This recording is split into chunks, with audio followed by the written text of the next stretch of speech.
Absolute pleasure. I mean, if I can inspire anyone to do their hobby as a job for a living, then yeah, sign me up.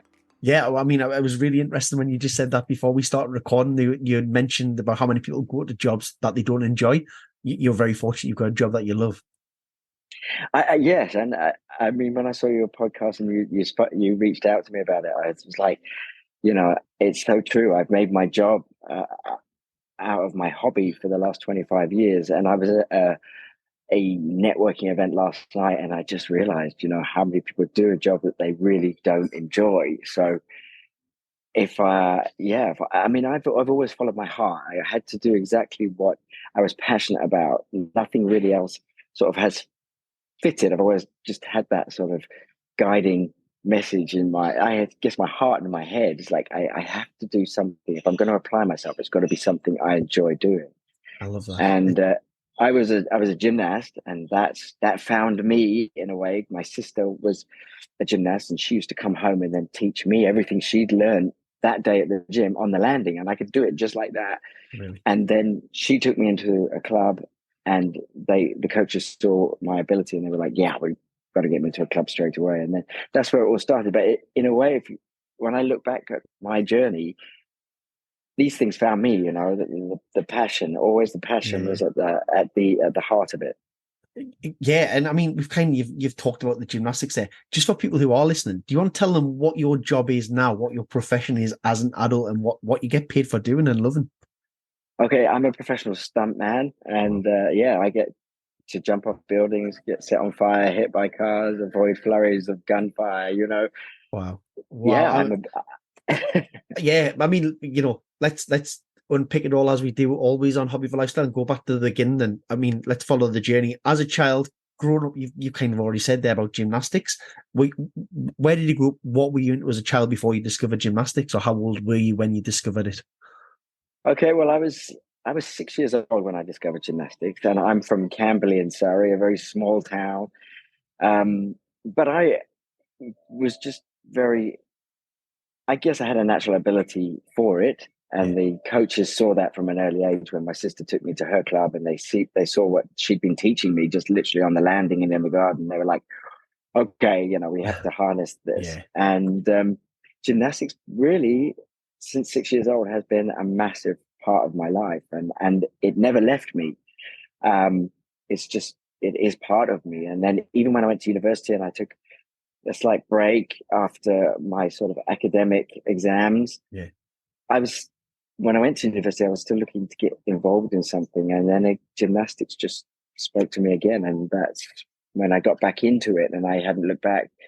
And then I went international uh, very late on in life. I was 30 when I competed for Team GB. So I Wow, moved from artistic gymnastics into the double mini trampoline circuit and trampoline and tumbling circuit. wow.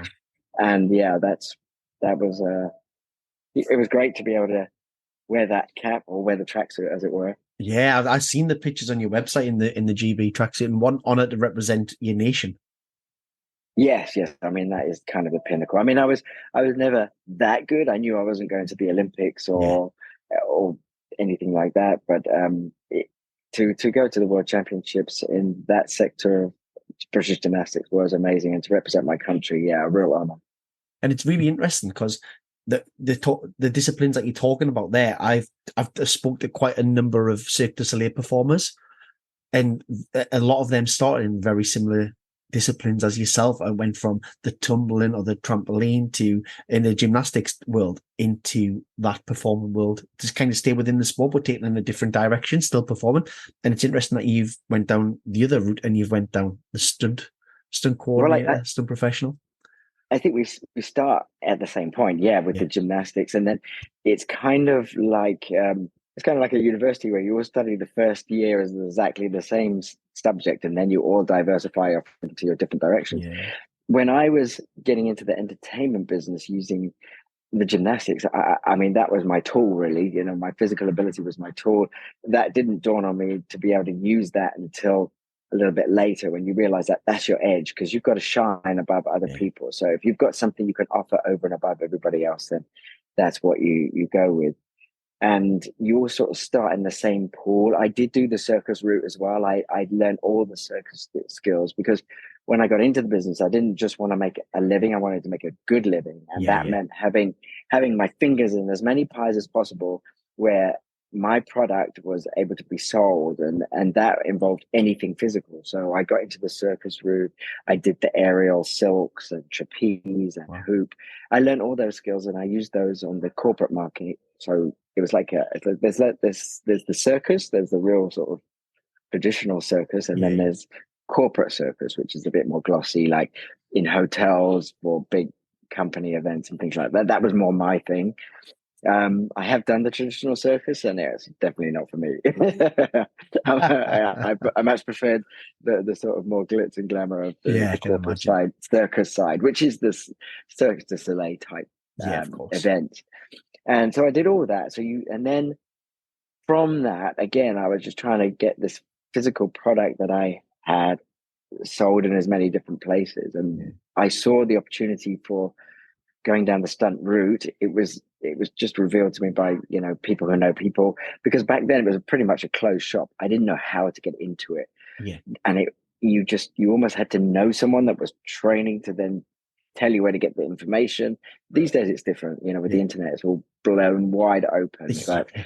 back then it was more of a closed shop. So I found that route, and yes, like I always wanted to be in film and TV. I mean, when I was growing up, as in sort of conjunction with the gymnastics, um, there was a girl at school who was on a Bachelor's Soup commercial, and I was only about 6 or 7, I think, when I found out that she was in this commercial, and I was just in awe of the fact that she was in my living room in the evening, but she was on TV, Yeah, and everyone knew her, and it was just, I think that was the catalyst. And then growing up with the likes of Dallas and Dynasty, those old soap operas with the glitz and glamour of, I guess, Hollywood. That's yeah, what yeah. really sort of struck me, was that glitz and glamour, and then that going down the film and television route was the sort of holy grail for me. That was what was always sort of the Yeah. light at the end of the tunnel. Was like, I want to get there, and the stunt route just made sense. Let's talk about the journey then, because obviously, having read your bio on your website there, you didn't even study a sport degree. It was totally different. This has very much been a hobby and passion that you've pursued as you finished your studies. You did microbiology. Is that right at Yes, university? yes, that's right. That's right. I'm a microbiologist by So training. yeah, yeah. So microbiology.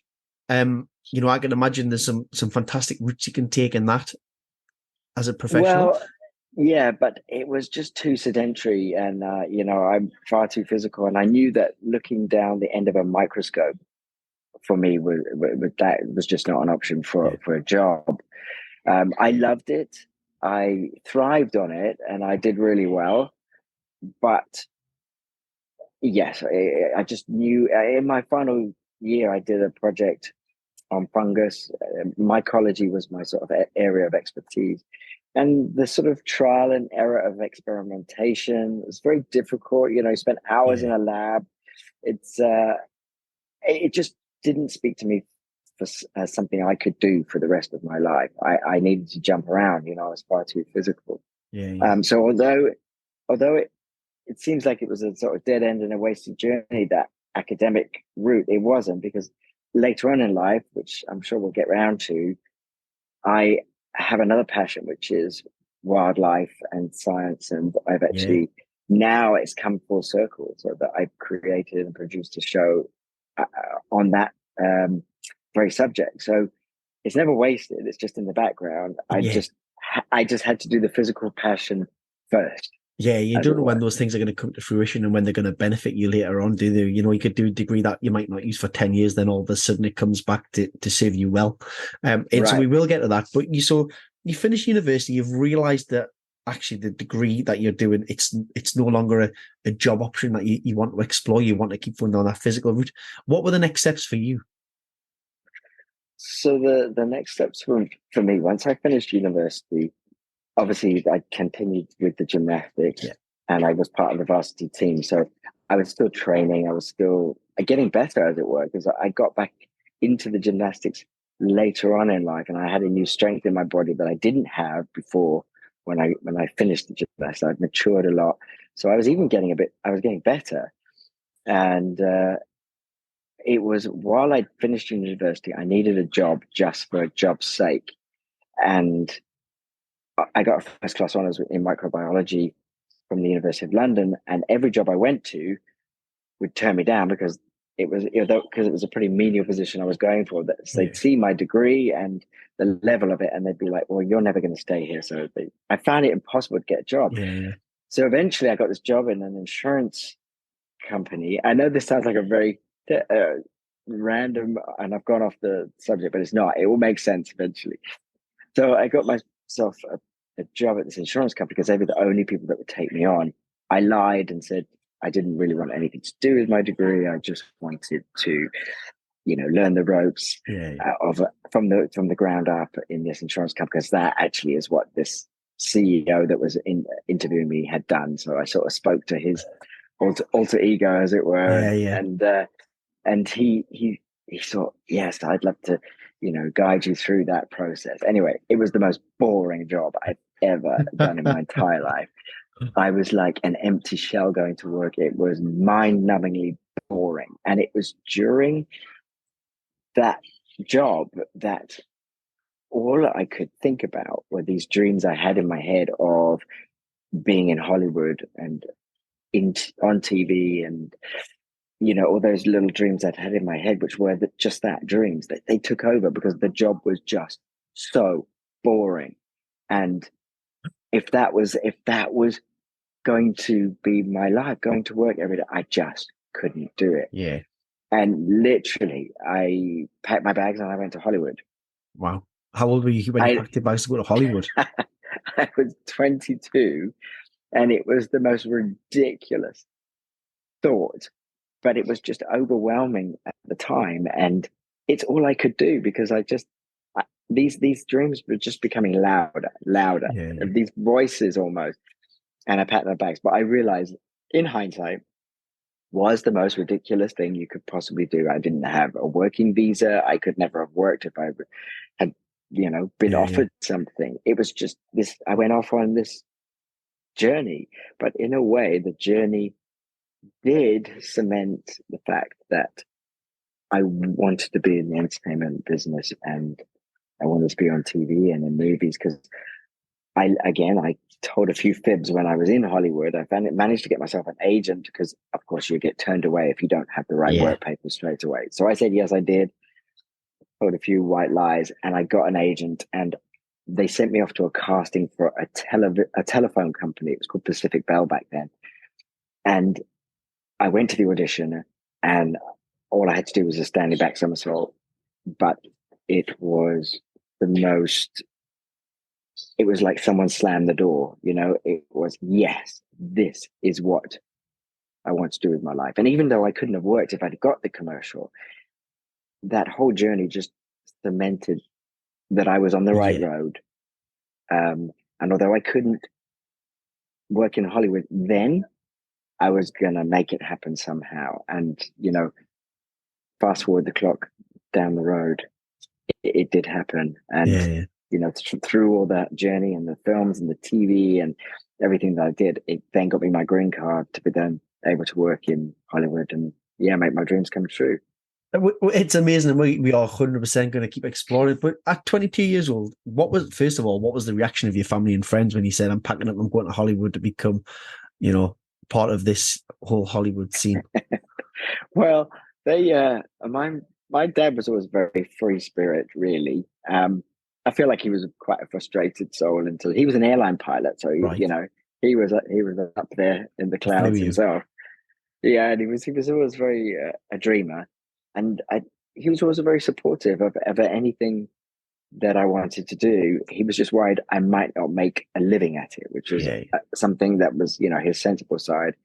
You've got to choose something where at least you can make a living at, So that to him, I think, spoke to sort of the actor route, which, is like a needle in a haystack. I look at actors now. I mean, how you could just say, I just want to do one thing, which is act. At least with what I had a product that was very versatile, and I Yeah. could use it in different sectors, and there was a good chance I would work.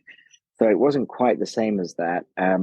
So I just reassured him I could, I guess, in the best way I knew how, and jumped straight in. And they've always been a very supportive family. My mum, I guess growing up, they knew that they had this bit of a wild child that wasn't going to listen to reason anyway. So what's the point? Let Well, him go. so you're in Hollywood. You've managed to land yourself an agent through telling some white lies. What what happened from there? Because I'm assuming if you can't work, those lies must have unfolded a little bit, and the agents helped you to get the green card that you need to work there or the right papers. Well, they could if the agency was big enough back then. You could they could have they had an in-house lawyer facility that they could then get you your work papers. But to be honest, the, the I've been there. I was on and off there for about two 2 years, and then out just trying to find my feet. And I was just tired really of doing that, knowing that you couldn't really Yeah. settle. So I came back to the UK, and I just needed a bit of time to sort of regroup and figure out what I was going to do next, my next step. And then it was during that I started training again at my original gymnastics club in Camberley, and they got a call from an agent looking for gymnasts for a comedy acrobatic routine for a pantomime season. So Right. although I just aspired to everything across the pond in America, in actual fact, it was this pantomime season as a gymnast in this comedy acrobatic troupe that was my springboard, Right. literally Yeah. into the entertainment business. I kept thinking, I know so much more, and everything is so much bigger and better in Hollywood. But actually, in a way, this is where the real dream started to come true on Yeah. these very grassroots level, humble beginnings. And then, yeah, that's where it really all started. And then from there, I did the pantomime season with, you're working with big A-list celebrities. Yeah. In this country, my first one was with Dirty Den from EastEnders, All right. Leslie Grantham, and Joe Pasquale. So I mean, you're already working at a level that most actors would give their right Yeah. arm Yeah. Of to really be in course. that company. Even though it's pantomime, pantomime is still very hard work and Yeah. shouldn't be underestimated. It's still, it's still theatre at the end of the day. And then the second one was it was it was with Ross Kemp, All right. again with, I guess, from EastEnders, and I can't remember who else was in that one. And then I did one more with uh, gosh, Someone from Boise, EastEnders. no, Boise from oh gosh, what's it called? Only fools and No, my horses. mind's gone. Only for the horse. Yes, Boise. Yes. Oh What was his wow. name? What's his real name? You know what it is. It escapes And me and as and well. one of the Likely Lads as well was Right. also the original Likely Lads was in that one as well. But anyway, I digress. So, but that's where I really got the sort of taste for, yes, I can use my gymnastics. I wanted to go down that physical route. Then from there, I really, it taught me that I didn't want to be in theatre. I didn't want to be doing in live Yeah. performances, and I wanted to get into film and TV. And then that's when I made that decision. Really, And how do you make that decision? And what do you have to put in place? What are the processes to go? Okay, I'm going to now leave the theatre world because they're very different worlds. How do you leave one world and look to get into the next? well, that's a really good question, because I say I made this conscious decision. I didn't really know how to do that Yeah. either. I was like, I want to be in film TV, but how do I do that? Um, while I did a circus show season in Magaluf called Pirates Adventure, Yeah. and I was during that show.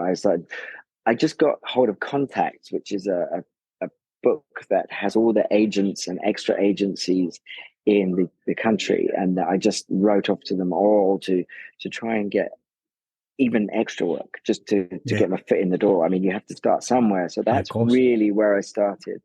People were telling me, yeah, join these extra agencies that you can have the television and film experience as an extra, and perhaps, get into a commercial, because that's where I really wanted to be, in the face of commercials, really, Yeah. because of that experience I had when I was much younger, when there was that girl at school who was in the Bachelor Soup Yeah. commercial.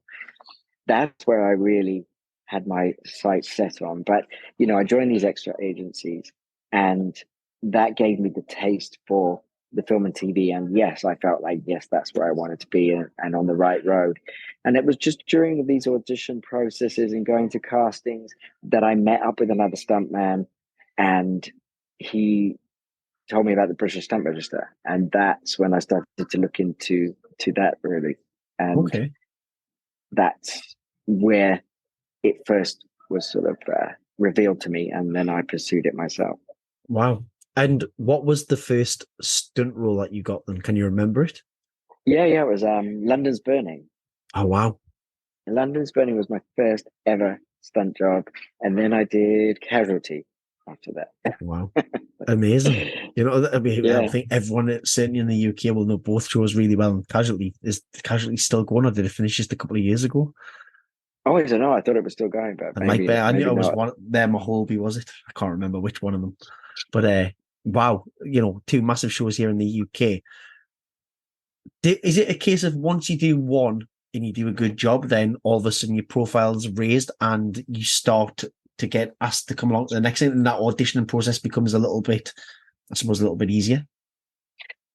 Yes, definitely. I mean, with the coordinators that you work with, the stunt coordinators, you're only as good as your last job. So as long as you do a good job and you do what's required, then yes, then they know who you are, and for the next time they'll come straight to you rather than, um, perhaps looking through the book to see if they can find somebody Yeah. else. They'll come direct to you. So I'm conscious that we're talking about your role as a stunt coordinator, how a stunt performer, and how it's starting to kind of unfold. But in there, you said you didn't compete for Team GB until you were 30 years old.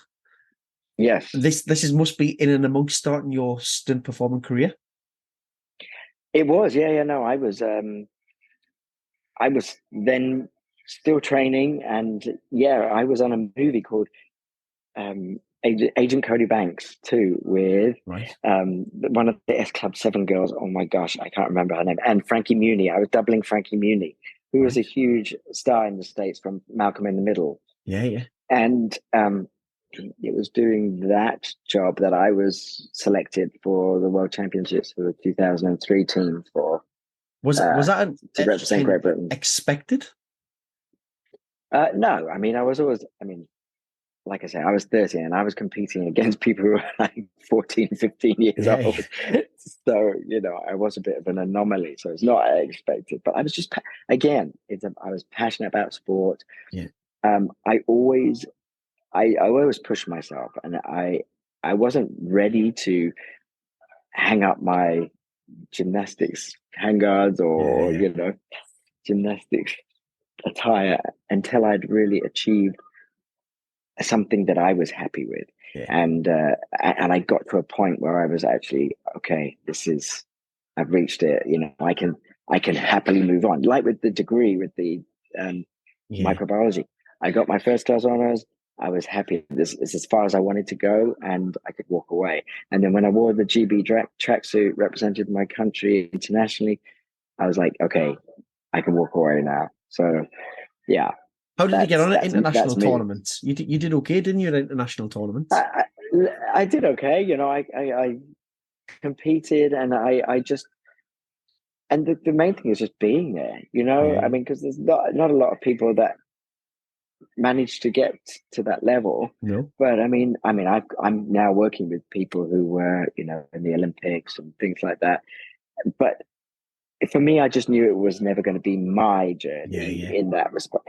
And plus, I didn't want it badly enough. Yeah. Of I course. think I think that's what you really, with sport, you have to want it 110%. Yeah.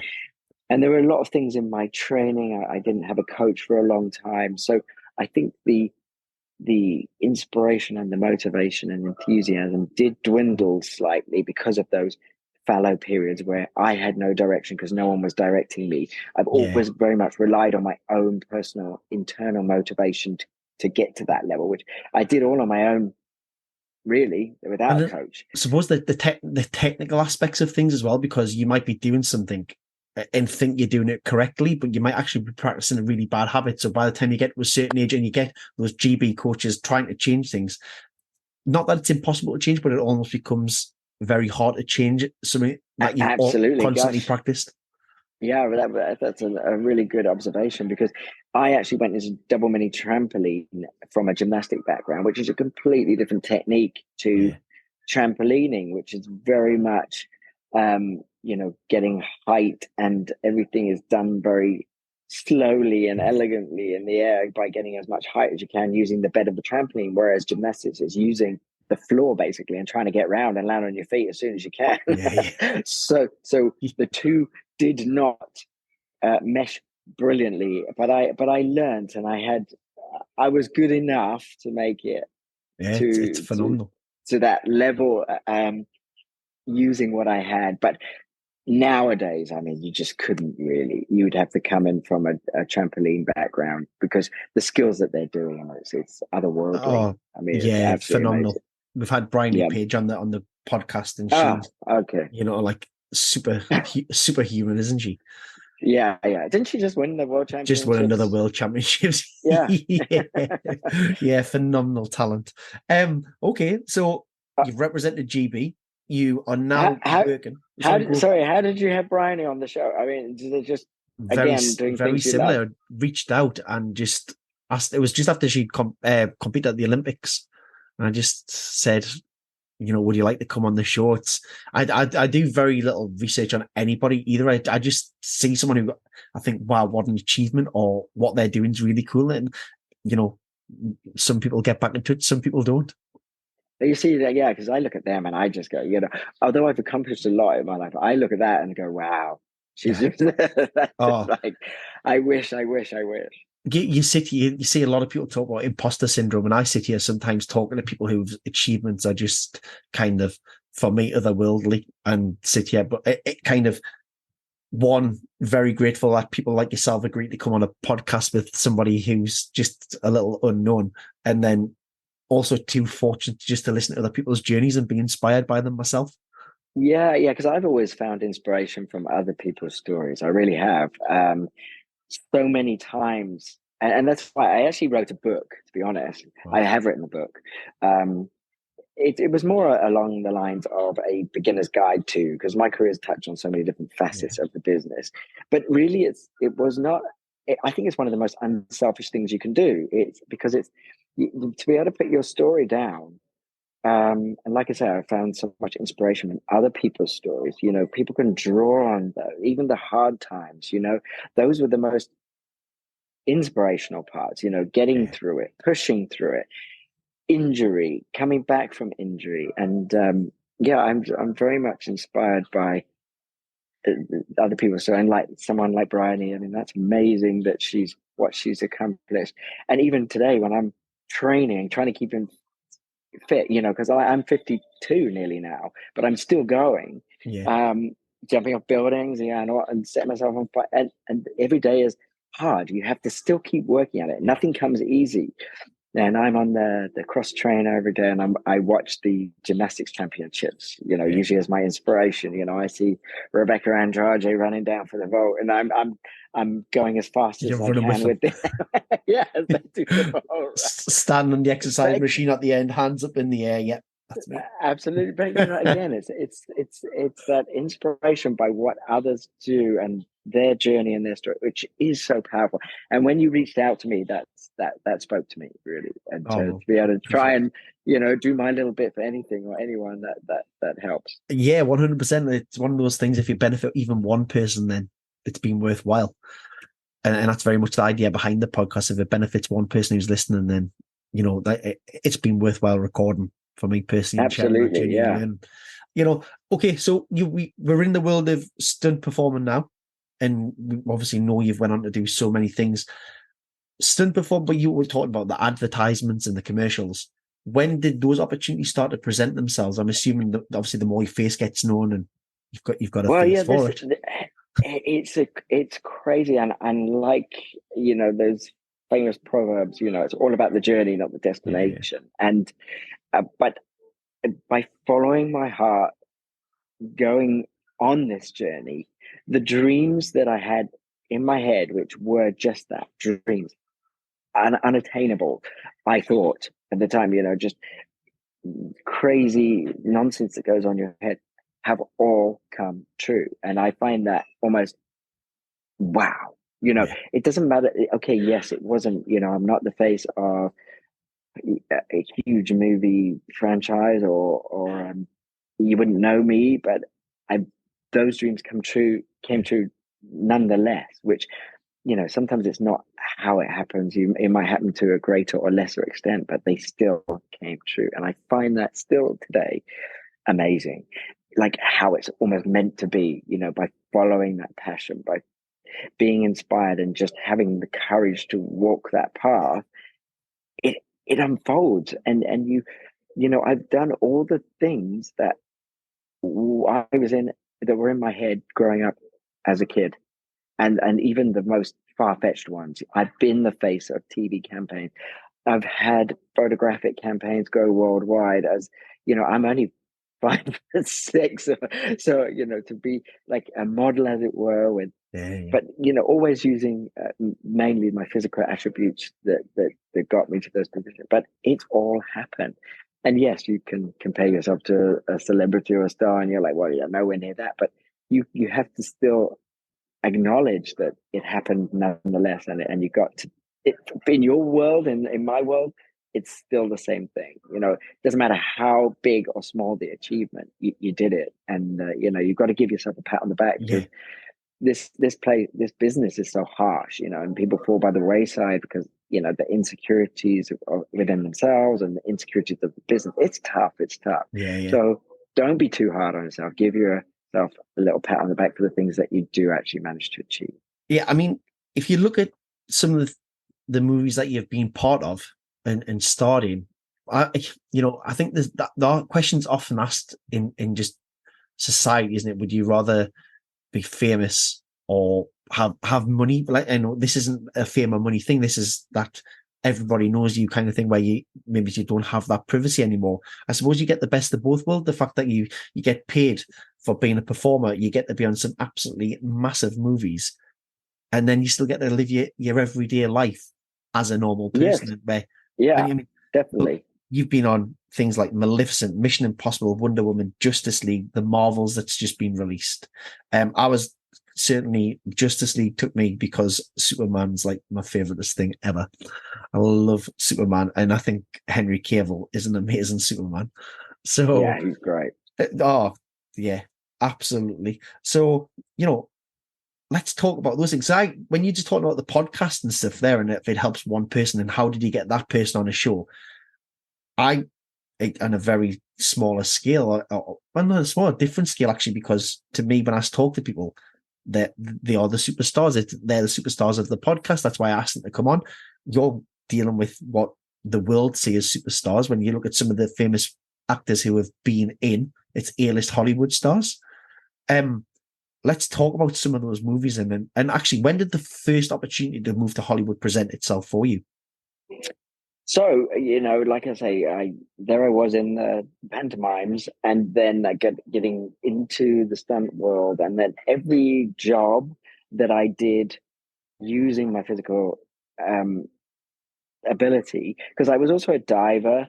I did almost toy with the giving up gymnastics and going into diving, which in hindsight I should have done, because I was a much better diver than I was ever going to be a Right. gymnast.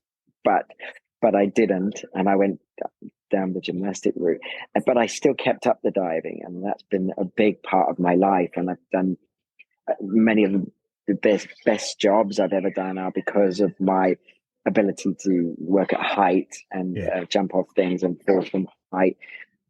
So my diving, I kept going, and I then did go on to become British Masters champion Wow. uh, in the diving. But I did things like campaigns for the Olympics, for the 2012 London Right. Olympics, as you know, their billboard campaigns as a dive, and those all those jobs with being in big Hollywood movies, the commercial campaigns that I did, it really sort of cements your case for you. Although you're not a celebrity, you are at the best at what you can Yeah, do, of and course. that through all the jobs that I did, you then create this case for your green card, and then that's what I did to then be able to move to LA and work there.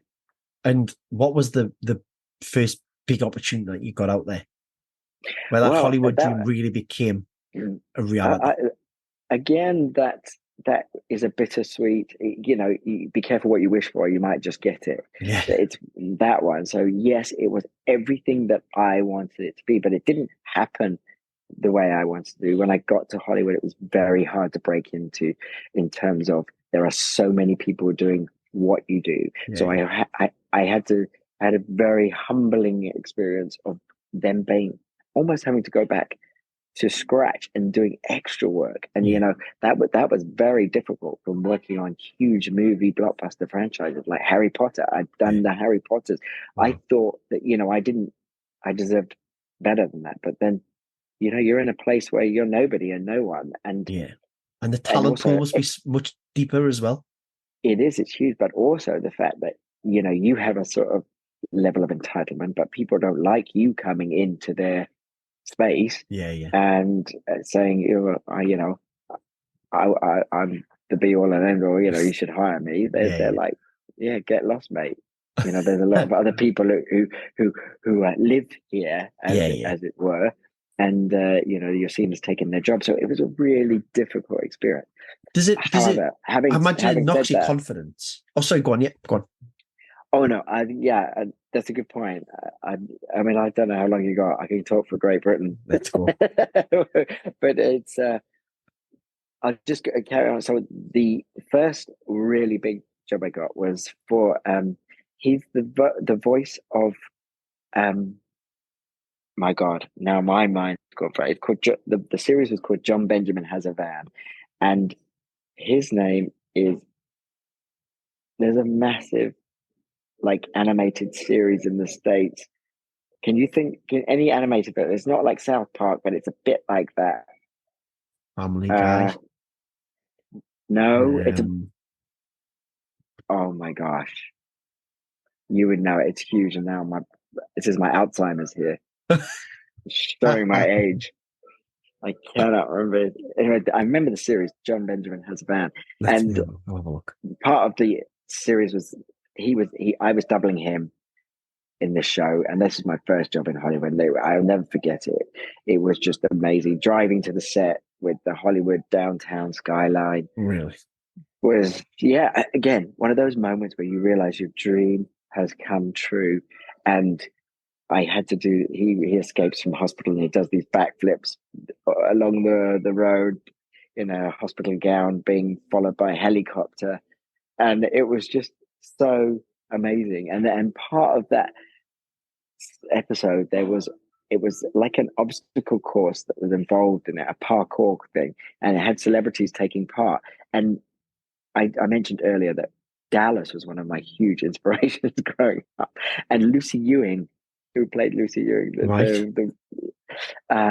was in the one of these celebrities taking part. So, in a way, again, you could almost say it came full circle. That suddenly Yeah, yeah. I was there, my first Hollywood TV show, and there was someone from Dallas in it. I mean, you can't make that up. No, you can't. You're right. You can't. It's Char- phenomenal. Charlene Tilton, that was her name. Right. Charlene Tilton. I'm just trying to find some of the characters that were on here for you. So, um, His name, John Benjamin, is the voice of. If you look up a series, John Benjamin Has a Van. Now I'm blanking at who I doubled, but he's actually really huge. He is the voice of one of these famous animated series.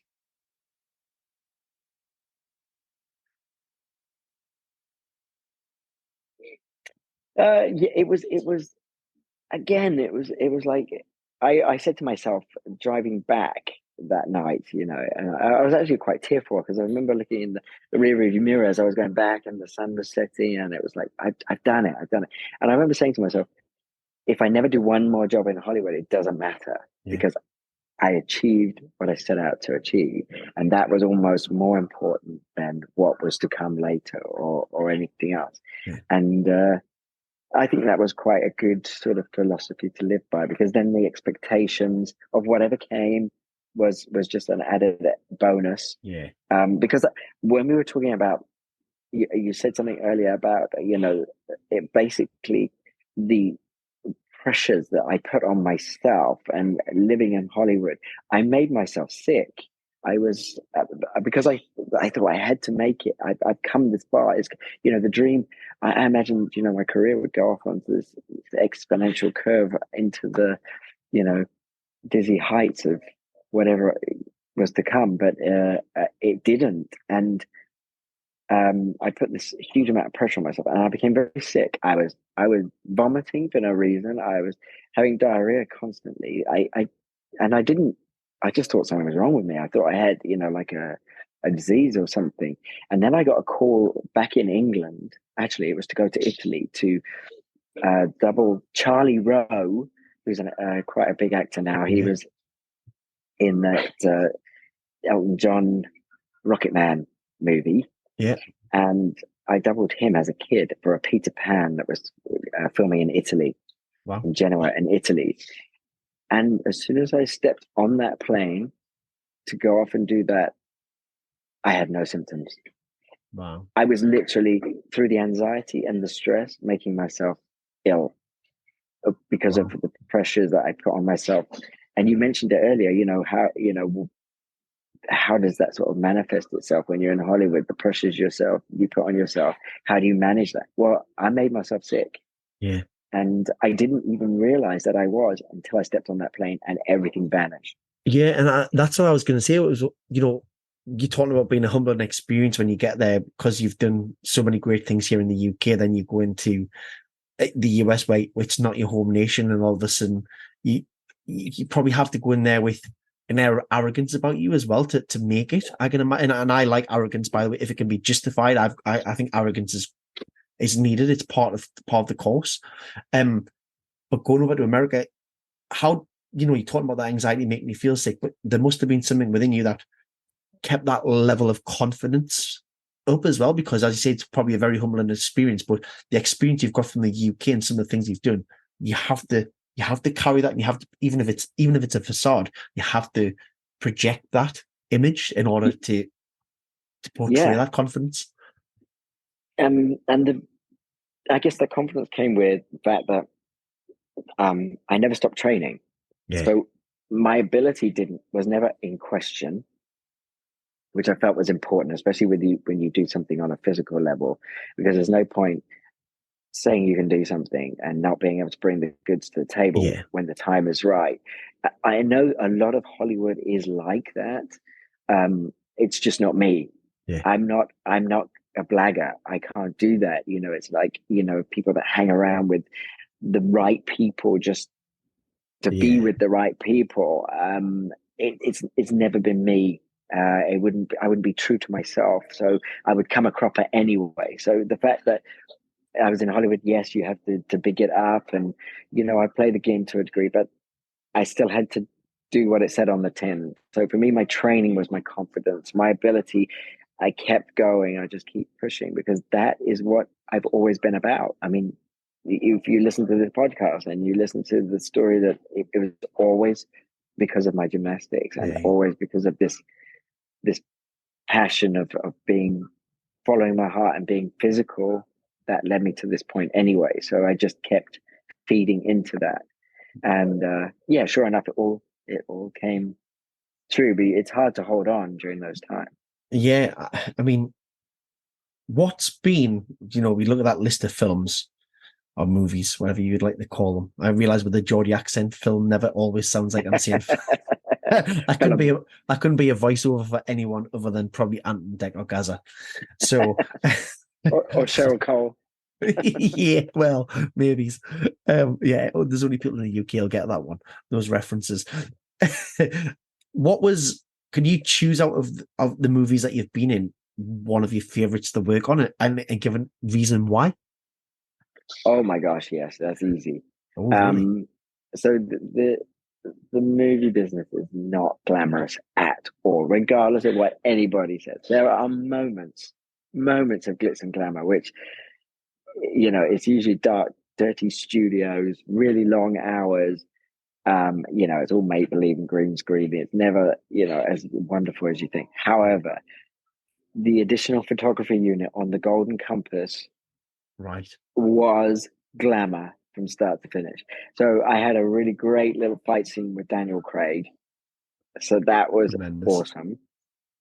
And but we were in Switzerland, in Grindelwald, which is the most picturesque, beautiful place I've ever seen. And it was like almost like the Shires in Lord of the Rings. You know how Right. Yeah. perfect and beautiful and gorgeous that looks. Amongst the hills and the sort of tapestry of the fields. It was like that.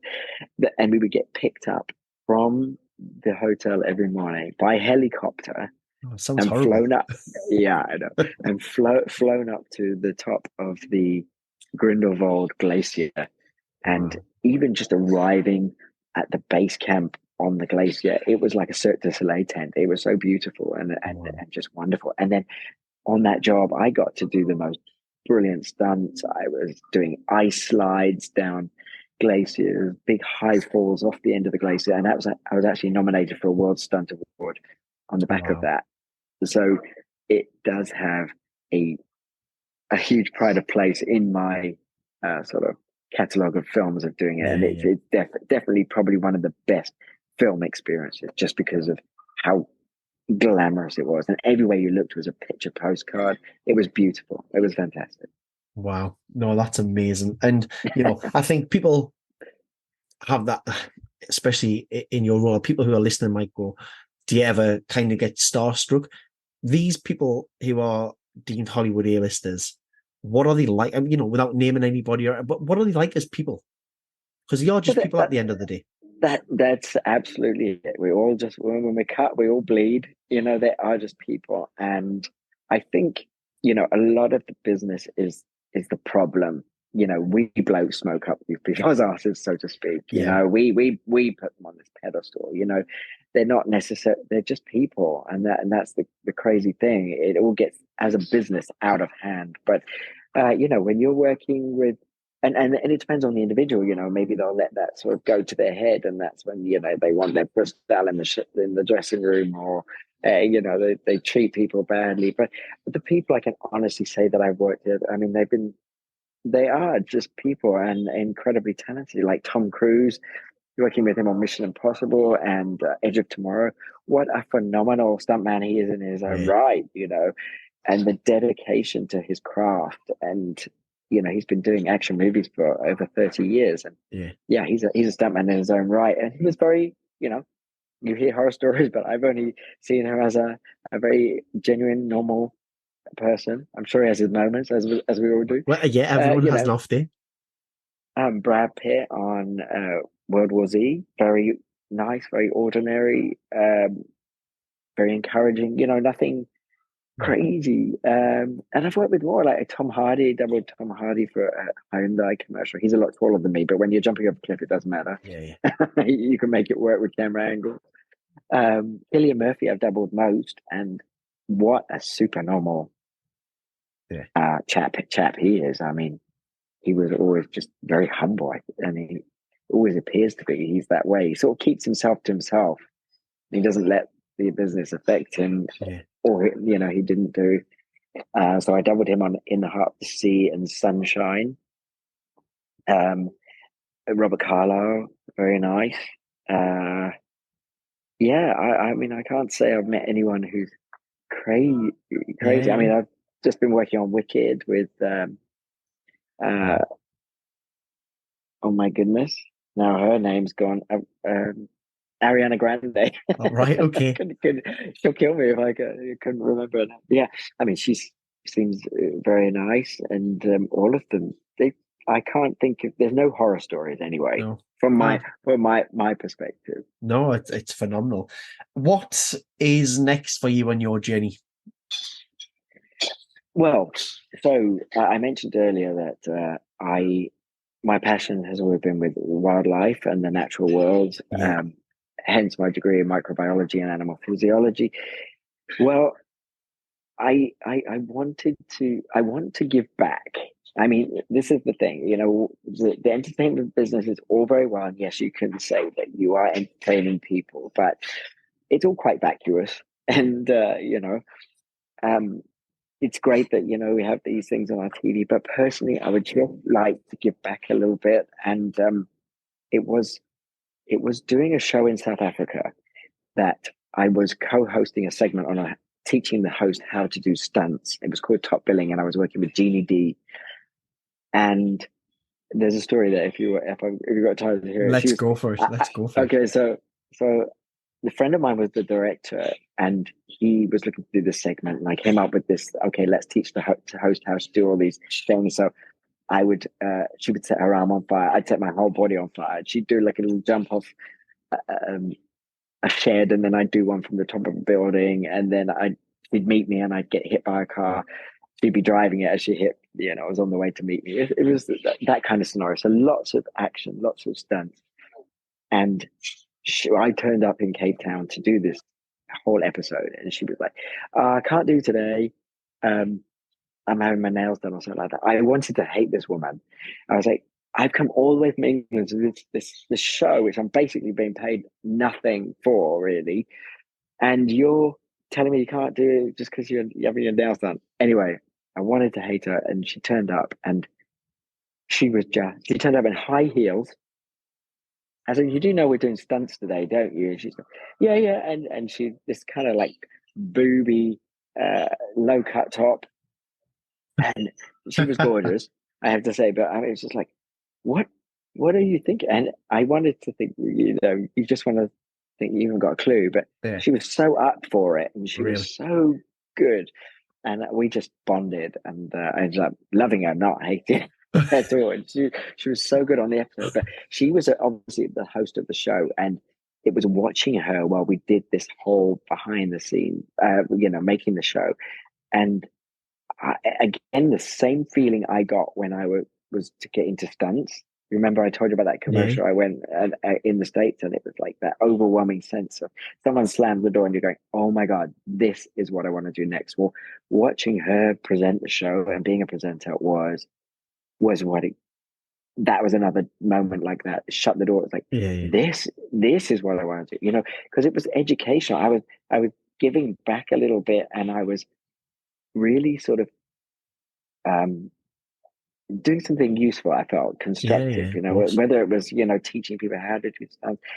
And I told you I'd written a book. Well, the whole reason that this idea came about with the director who was on the show Top Billing was that I was trying to make segments of my book come to life by making videos of Right. the behind the scenes of. So I did one on how to, how to be the face of a commercial. I did a behind the scenes of as I made the commercial for the TV commercial. And I did this for that. I did how to be a stuntman, getting hit by a car, doing a high fall, getting set on fire. So I was presenting in a way, but then being part of that show and seeing her in her professional capacity doing it, I knew that's what I wanted to do. Yeah, So I then got back to the UK, and I started to send out all these videos to different presenting agencies because I've just seen my light. And again, it's all the journey, because I know I talk a mile a minute, but it's the fact that I thought that stunts was the be all and end all for me. I yeah, could not think of anything else. Just like when I was in gymnastics, it was all about the gymnastics and reaching that point that was, I was happy with, that I could draw a line under it. And stunts, all I could think of was stunts. I wanted to be in all the big movies. I just wanted to keep working. And yes, I did all those things. And then I finally realized that the journey wasn't over. It was taking me in a different direction, or I yeah, wanted to go in a different direction. And so it was just showing me this other path. I thought that stunts was yeah. the rest of my life, but actually not. So the story continues, and then I get an agent in the UK, and it was a wildlife agency. It was funny enough, one of the people, because of my background, was one of the people that got in contact with me. It was David Foster Management, and they asked if I could do a piece on fungus. And of course, that was my thesis at Yeah, yeah. university. So it was like a no-brainer. It was just, yeah, go into the field, and I just did basically a little reenactment of what I did in my thesis on oil seed rape fungus called white leaf spot fungus. Pseudocercospirilla capsulae, Canidia. That's what I was basically doing it Oh, on. I hope I don't have to put And captions on this. I know that. Yeah, I still remember it all like yesterday. But that's because I'm so passionate. I Yeah. always was passionate about what I was studying, and I did that for them. They took me on, and although I then became like a microbiologist for Channel 5 News. I did their Well, news a few times, which was great. And I really thought, again, I was moving. It was all happening, just a bit like the stunts and going to Hollywood was yeah, yeah. happening, but then it doesn't. It was a Right, bit yeah. like that with the presenting, It was all going along and then nothing. And, they couldn't really shift me because in a lot of people's eyes, I was just a stuntman, Right. not a purist in the microbiology field. But this charity got in touch with my agent, and they took me on as their ambassador for an orangutan charity in Borneo. I'd seen that, yeah. So then I became, and I was on this path of presenting. So then I became the microbiologist, and then I was like, I want to be a wildlife presenter. And then suddenly I found myself in Borneo. Like, again, you can't make this stuff up. No. You're just saying that this is what you want to do, and it ends up on your plate. Are you kidding me? This is like the stuff again your dreams are made of. And Yeah. there I was in the jungle presenting these. It was very small scale, but still I was doing it. And like I say, you have to give yourself a pat on the back for if you get something that you've set out to achieve and you're doing it, no matter how big or small. It's 100%. the dream is real, no Yeah. matter people can't take that away.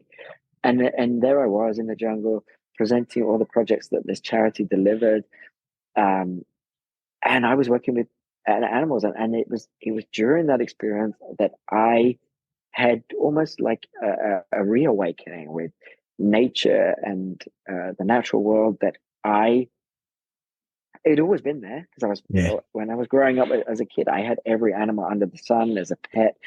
I was, like I said, the microbiology and the animal physiology was all stemming from that passion with wildlife and animals, the natural world and science. And then and this reawakening of the jungle, was like, as it was conservation, it was like, why isn't this everybody's problem? That's what was so stark to Yeah. me was like, here I am, I was probably in tears probably for the first 2 weeks I ever went with the charity, of just the amazing things that people were doing and how, you know, selfless people were and just trying to, yeah, make the world a better place. And this reawakening I had of was just so strong. Again, I could not ignore the inner voices Yeah. That inside calling. me that was yeah. And it was during that the 5 years I was working with that charity, I wanted to give back, but also take it to a different platform, a bigger platform, bigger than me, so that everybody can do their bit. And that's what Yeah. I was doing. I was doing my bit by presenting, and I was watching these people do their bit by hands-on with the orangutans, really helping them rehabilitate them, release them. Mm.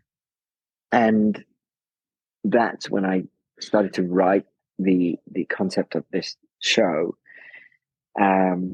And again, wanting to present, but give something back. So Yeah. I then created a show called Destination Conservation, which is basically taking kids, which is the next generation, speaking to them, giving them the tools, arming them with the tools that they need to clear up the mess that we've made, essentially. Because I Yeah. really feel we're failing the kids today in as much as we talk about the world dying, we talk about, all these things, but we always sugarcoat it with this, but there's hope and there's Yeah. time. And there isn't, unless we all do something about it. Yeah. And We need to so take action. yeah, and not that we can save the planet, but just we can do our bit to help. Yeah. And so creating this show of taking kids to get them involved in just in conservation projects around the world with endangered species, to arm them with the tools that they need, or at least to get them to understand what the problems are and the complex issues that really are surrounding conservation. And so that was my way of, and I'm still pushing. I'm just, I've signed some distribution deal right now to get it to a bigger platform. But that's my dream. Now that's the dream, is to, Yeah, have I'd love my own show. I mean, maybe they won't take me, but they'll take the concept. But I would love it to be me, because yeah. It's your baby. it's my So yeah. Not only that, it's just that's my passion to present, and that's my yeah, way of giving back. And I actually think I'm good at it. I yeah, mean, not that I've been the best gymnast in the world or the best stuntman in the world, but I'm okay at it, and I'm quite good. And there's yeah, definitely a place I feel like I wouldn't be doing it if. And everyone says to me, lots of people, they're like, "Oh my God, you're natural at this," yeah. and I've never been really natural at anything in my life, apart from the gymnastics and the diving and stuff. So I feel like it's really something I want to do, and that's the new push for me, really. No, it sounds exciting. It sounds exciting, and one I'm really looking forward to hopefully seeing unfold Yeah, and yeah, no, come to fruition. yeah, I mean, I've definitely found it at home on a streaming platform if I don't find a wider platform, Yeah, but I really believe it has more of a wider reach, and it would be not wasted, but uh, yeah, not that the streaming service wouldn't be great, because it would still be out there, and that's the best thing, just to get the message out there. But the bigger the platform, yeah, okay, sue me. I want to be greedy, and I just want to reach as many people as yeah. possible, and I don't want if I can, because that's my bit, to give back and make it as big as possible. No, sounds phenomenal. Sounds phenomenal. You kind of answered this at the very beginning of the podcast, but what would your advice be to someone who maybe wants to become a stunt performer, maybe wants to go down the presenting, the modeling, the acting route? Well, there's, I think, oh gosh, all of those are all the same, but all very different at the same time. But I mean, if you're wanting to get into the business, an extra agency is a really good way to start. And if you want to be a stuntman, then one of the precursors to join the British Stunt Register is to have a certain amount of hours in front of camera, and the way to do that would be as an extra. So you could kill two birds with one stone, but the extra work will give you the experience on set to know if it is for you, and maybe film and TV is the route you want to go, or maybe it's theatre. Um, but yeah, there are lots of agencies out there, and again, for me, Contact by Spotlight, which is associated with Equity in this country, will you can get that book, and it lists all the agencies in the country that you could join. Um, and it goes through the model agencies, the presenting agency, even actors agency. And then if you want to be a stuntman, contact Equity or the British Stunt Register, actually, because that's the best place to Yeah, start. And they will then send you directly all the criteria that you need. And currently, it's 6 disciplines to a certain level in different categories, like strength and agility, high falls, work with horses, vehicles. And if you do 6 of those, then you can become a fully qualified member of the British Stunt Register. But we do have a database. It's like a trainee database within that. So if you have right. one skill, say you are a gymnast or a diver, and you have one skill, then you can be eligible to, if there's no one else like that they can't use on the Yeah, yeah, register, then perhaps, especially if you've got that skill, or you've got the right look and the right measurements, you still could have that opportunity to work within the stunt industry, and then that will be, I guess, your inroad, and then you build on that. yeah. That's fine. I feel like I should strike a pose. See if I've got that. See if I've got that look. But there's so many facets to the business. Like if you want to circus, there's circus space in Yeah, Hoxton in London, or in Bristol. There's lots of circus facilities, and it's just uh, getting. It's just a point of contact.